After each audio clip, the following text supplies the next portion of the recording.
permanence de disqualifier ses adversaires. Les travailleurs sont devenus des fainéants, il faut qu'ils travaillent plus longtemps. Les chômeurs, des profiteurs. Les familles qui n'arrivent pas à se loger sont devenues des squatteurs. Les manifestants sont des factieux et les écologistes sont des terroristes. Vous voyez bien que ça ne va pas. Donc c'est lui qui est en train de créer l'affrontement dans ce pays.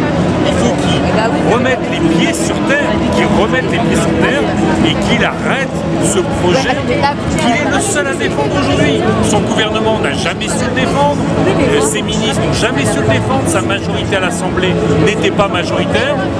Et donc vous voyez bien qu'il y a un seul moyen d'éviter l'affrontement, d'éviter l'embrasement, c'est de retirer le projet. C'est la responsabilité du président de la République, certainement pas des 90% des Français opposés à cette réforme. Même si le Conseil constitutionnel qui donne raison demain.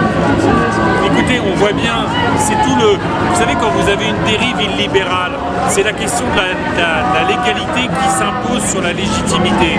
Orban et en Pologne, ils font la même chose. Ils disent, mais regardez, c'est légal de dissoudre peut-être demain la LDH ou des mouvements.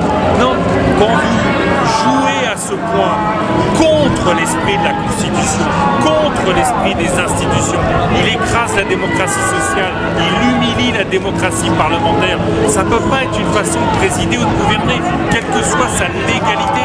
Vous voyez bien qu'il n'a plus de légitimité pour porter ce projet, donc il le retire.